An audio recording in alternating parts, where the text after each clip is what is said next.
doing here, Tariq? Carter said, what the f you doing here? Noma sent me. 40 guns on the ground. Now!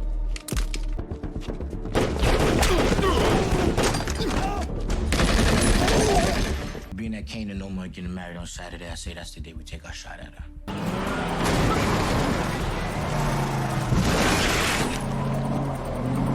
Just so we clear, my team doesn't hear from me. NYPD burns the city down searching for me, so what you gonna do now, Tariq?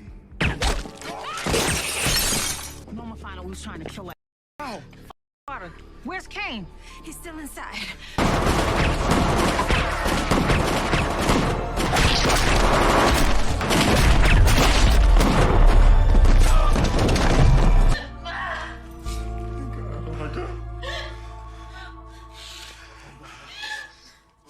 Rest in peace to the GOAT, bruh. Rest in peace to the GOAT. Rest in peace to the GOAT, the legend, the one and only Monet Tejada. I was not expecting Monet to get smoked in this episode. I'm still trying to process this. I did not see this one coming. I thought Kane or Drew was going to get smoked in this episode. I did not expect Monet to get taken out. And I ain't expect Noma to be the one that was responsible for her death. And it's time for Noma to go. At this point, I don't know who need to kill Noma, but it's time for Noma to go. She could die, she could go to jail. I just don't care at this point. It's time for Noma to go. You done took out arguably one of the favorite Tejada characters in the Power universe, bruh. It's time for Noma to go. I don't care who smoked Noma in episode 10. I just hope Noma either goes to jail or get taken out of episode 10 because it's really time for Noma to go.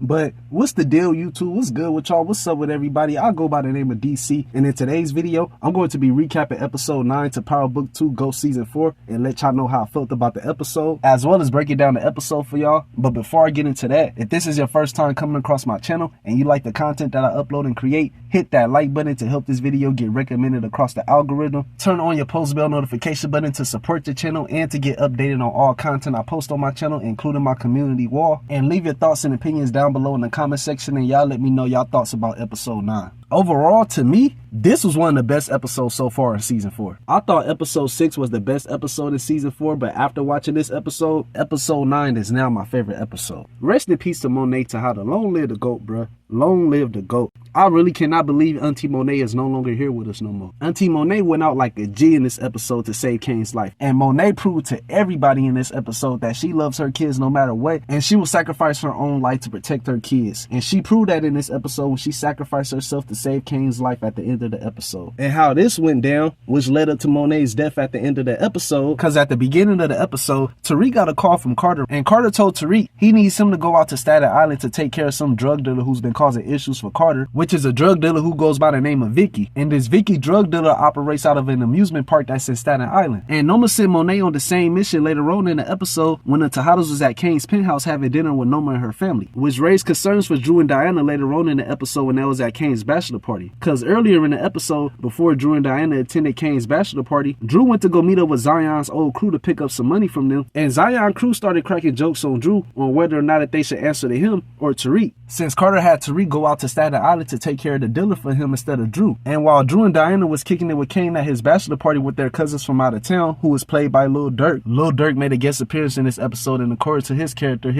is related to the Tejada family, and Lil Durk's character came to New York City to celebrate Kane and Noma's wedding. But while everybody was kicking it, Drew and Diana overheard a conversation between Effie and Kane after Effie showed up to the party to question Kane about her drop and why has it changed, because a Russian told her that Redeem went out to Staten Island, which made Diana put 2 and 2 together and realize that something was off about Monet going to Staten Island, especially after she called Janet and Janet revealed to Diana that Noma sent Monet out to Staten Island. So both Monet and Tariq showed up to the amusement park at Staten Island and realized that both Noma and Carter were setting them up to get taken out by the Russians. And out of nowhere, the Russians showed up to the amusement park getting ready to take out Monet and Tariq, but Diana and Drew come out the cut just in time and kill the Russians before they was able to shoot Tariq and Monet. So afterwards, the Tejadas regrouped at a motel and met up with Tariq and Davis to come up with a plan to kill Noma and Carter before Carter and Noma finds out that Tariq and Monet is still alive. And Tariq came up with a plan to take out Carter and Noma on the same day that Kane and Noma gets married, Tariq. But the only problem that they had with this plan, Monet wasn't trying to risk taking out Noma while Kane was around. So Tariq tasked Drew and Diana with keeping Kane and Noma separated from each other after their wedding, so they could take the kill shot on Noma when her and Kane is at the wedding reception. And Tariq was tasked with taking out Carter at the church that he goes to after he learned from Drew that he could catch Carter slipping at the church at 4 p.m. on Saturday. So Tariq recruited Braden and Effie for help so they could distract the security guard at the church, as well as hacking into the camera system at the church and turning off all the cameras at the church so Tariq doesn't get caught killing Carter while he's at the church. And Tariq was able to get the upper hand on Carter once Carter stepped in the confession box at the church, but Don Carter was able to get the upper hand on Tariq and take the gun out his hands and place him in handcuffs. And he called Noma right after this and told Noma that Tariq and Monet was still alive and expecting an attack at her wedding. So Braden and Effie ran out of the church to go tell Monet about Don Carter arresting Tariq, because Monet was sitting out back waiting for Tariq to come out the church with Carter because they was going to throw him in the truck and take him somewhere. But with Monet knowing that Noma knows about their plan to try to take out her and Carter, Monet left and rushed to Kane's wedding to try to save her kids before they got taken out by Noma. So while Monet went to go do that, Braden and Effie went to go follow Carter before Carter took Tariq to jail. And Braden was able to save Tariq after he crashed his car into Carter's vehicle, which caused Carter's vehicle to crash into a parked truck, which was risky as hell by your boy Braden. This was very risky because Tariq was in the back seat and he possibly could have died. But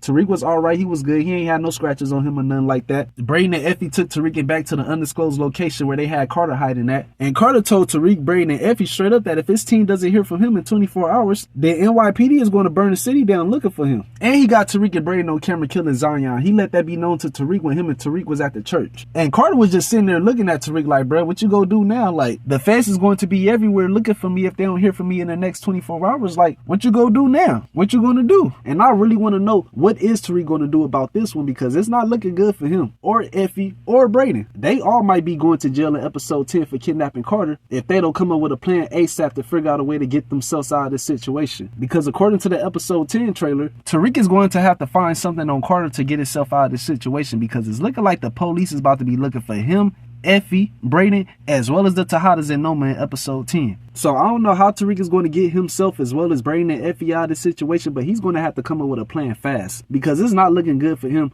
based off the episode 10 trailer alone. I do believe Tariq will figure out a way to get some leverage over Don Carter's head, but it's not going to be easy for him. It's not going to be easy for him at all. And honestly, I think it would be in Tariq's best interest if he calls Rashad Tate to help him out with this Don Carter situation, since Don Carter was the one that killed Rashad Tate's brother. And if Tariq is able to find out, about that, then I believe he could use that as leverage to neutralize Don Carter in episode 10. But while this was going on with Tariq, Braden, Effie, and Don Carter, Kane and Noma said I do to each other, and they ended up jumping the broom and getting married in this episode. And after Noma and Kane got married, Noma warned her brother that Monet was plotting against her and she was going to try to kill her and she needs his help, not knowing that Noma wasn't telling him the full truth about what's really going on between her and Monet, and Noma was the one that plotted against Monet and tried to take her out. But her plan backfired and failed after Drew and Diana killed the Russians. So while Noma and Kane were celebrating their wedding, Noma had her bodyguards remove Drew and Diana as well as their cousins out of the wedding, and Kane peeped game and noticed this when he was dancing with Noma, and he realized that Noma was possibly trying to kill him. And the whole time this was going down, Anya was standing nearby watching Noma and her goons take Kane hostage. So while Drew and Diana was outside the wedding getting thrown into the back of a truck, Monet came out of nowhere and head tapped all the Noma bodyguards on some John Wick shit and saved Drew and Diana, revealing to Drew and Diana that Noma knows about their plan about them trying to kill her, and they need to hurry up and save Kane's life before Kane gets taken out. So Drew, Monet, and Diana went back inside the house to try to rescue Kane, since he wasn't aware of what was going on until Noma revealed to Kane while he was tied up in the basement that Monet has been plotting against her and she needs Kane to pick a side because she wants Monet dead. And Kane looked at Noma straight up and told her hell no, he was not choosing her over his mother. He like, bruh, my mama has been there for me since day one. Like, you tripping if you think I'm about to choose you over my mother. He told her straight up, I'm not choosing my mother over you. It's that simple. So as Noma was about to get ready to kill Kane, Monet busted in the door and started shooting at everybody while Hail Mary was playing by Tupac, and whoever chose this song selection, shout out to them.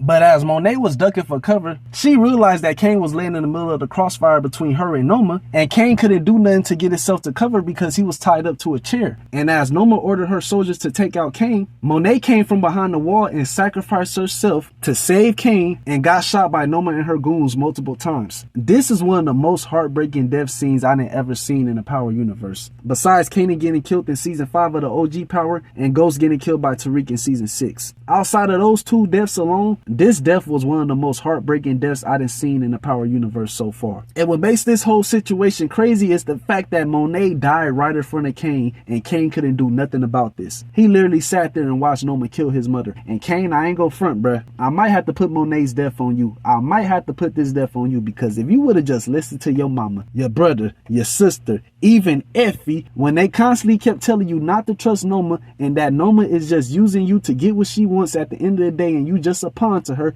then none of this stuff would have happened, bruh. Auntie Monet would have still been alive and none of this stuff would have happened. Like, you're gonna have to be the one to take the kill shot on Noma, bruh. You're gonna have to take out Noma in episode 10. I don't care how you do it, bruh. You gotta be the one to take out Noma in episode 10. And with Monet dying in this episode, I'm definitely expecting Kane to crash out in episode 10. As well as Drew and Diana, I'm expecting Drew, Diana, and Kane to crash out over Monet's death in episode 10. I'm definitely expecting them to seek revenge against Noma. For sure. As well as Tariq. I do believe Tariq is going to seek revenge against Noma as well for that. Tariq was like the son that Monet never had. Monet and Tariq was rocking with each other heavy. I'm pretty sure Tariq is going to be upset about that, and he's going to want to get his get back as well. So I cannot wait to see what's about to take place in episode 10 with this situation right here, which is the series finale, the final episode of Book 2 Ghost. With episode 10 being the final episode of this series, I'm definitely expecting a whole lot of people to get taken out of episode 10. I'm predicting at least 2 or 3 deaths in episode 10. I really want to say 3, but I'm going to say 2 just to be on the nice side. But you never know. You never know what could happen in episode 10. Like they've been saying throughout season 4, nobody is safe. None of these characters are safe in the Power universe, and at any given moment, one of them could get taken out. And I do believe a main character will get smoked in episode 10. But other than that, I ain't got too much else to say about this episode. This episode was great. Shout out to Courtney Kemp, by the way, because she was the one that wrote this episode, which was a fire episode. I give this episode a 9.5. The only reason why I'm not giving it a 10 is because Auntie Monet died. But like I said earlier in the video, this was one of the best episodes so far out of season 4 of Book 2 Ghosts. I can't wait to see what's next for episode 10 and how they're going to wrap up these storylines of Book 2 Ghosts. If you made it to the end of this video and you like the video that I uploaded and created, hit that like button to help this video get recommended across the algorithm. Hit that post bell notification button to support the channel and to get updated on all content I post on my channel. And leave your thoughts and opinions down below in the comment section. Much love and respect to each and every one of y'all that's watching the content and supporting the channel.